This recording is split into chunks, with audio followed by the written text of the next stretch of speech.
Sometimes an experience can be so intense and so profound that it changes your entire life. My life-changing experience happened when I was 10 years old. My family of 5 lived in a tri-level home at the end of a court in suburbia. I was a very shy child who was deathly afraid of the dark. Every night when I went to bed, the night light had to be on before I even entered the room. My mother would attempt to shut the closet door somewhat. But I would repeatedly cry out, "A little bit more, Mom, a little bit more." I had a very normal, average childhood. We went to church most Sundays. But really, all that I knew spiritually was that Jesus was born on Christmas, when I got all those presents, and he died on Easter. I also knew Noah had a boat with lots of animals and that Adam and Eve were 2 naked people who loved each other. But I didn't really know much more than those facts. And I wasn't bright enough to have made up a story like the one that I am going to tell you. My childhood was delightful in many ways. There was a ton of children in my immediate neighborhood. We spent our years playing tag, building imaginary worlds in the sandbox, and creating chalk highways where we could ride our bikes for hours. For my 10th birthday in May, my mother threw a party with all the neighborhood children, where we played games and enjoyed my mother's chocolate cake. But by the end of the evening, something was very wrong with me. I began having trouble breathing and ran an extremely high fever. My mother bathed me down with sponge baths to try to reduce the fever. Her efforts were unsuccessful and I drifted in and out of consciousness. I was then admitted to the hospital. Days went by and the doctors could not find anything wrong with me. They did test after test but nothing determined the cause. In the meantime, I was unconscious a majority of the time. After a week passed, the hospital told my parents that I could die. My mother then informed the school of my illness. The students made homemade cards for me. And because religion was still allowed in the school in those days, my classmates were told to pray for me. During a lucid moment, I said a prayer to God. I told him, "I'm too sick. I'm ready to die now." I lost consciousness once again.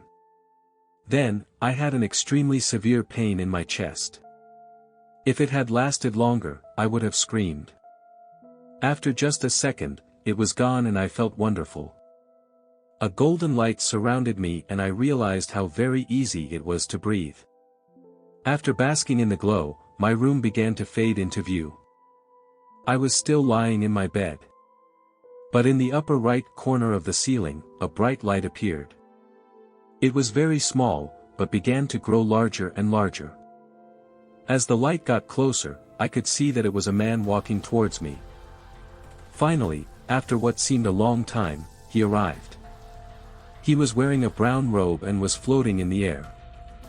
He had brown hair, a beard and the most incredible eyes that I had ever seen.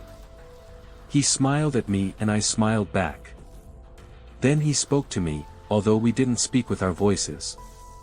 We spoke with our minds and that seemed absolutely normal. The man said, "Are you ready to die?" Immediately, I said, "No, I'm just a little girl. I haven't lived yet." I then looked away for a minute. And thought to myself, "That's strange. You said that you were ready to die." I looked back at him and he smiled again as if to say that it was all right. He then said the most incredible thing and something that I would never forget. He said, "What have you done with your life? I can't remember a part. I've thought a great deal about this. In my opinion, I think that man showed me some things that I could do for him if I went back. Then, I think that I was given the choice of whether or not I wanted to go back. I don't think that these things happened to me because I was special. I think of it as being like a grand ceremony when the millionth person crosses the bridge. When this happens, there is a giant celebration with balloons and fireworks. The millionth person gets to meet the head honcho and then gets a prize of some sort. In my case, I was the millionth person over the bridge. Jesus was the celebrity and the prize was the choice of whether to live or die. The next thing that I knew, the man was halfway gone. I was watching as the light got smaller and smaller and I was out again.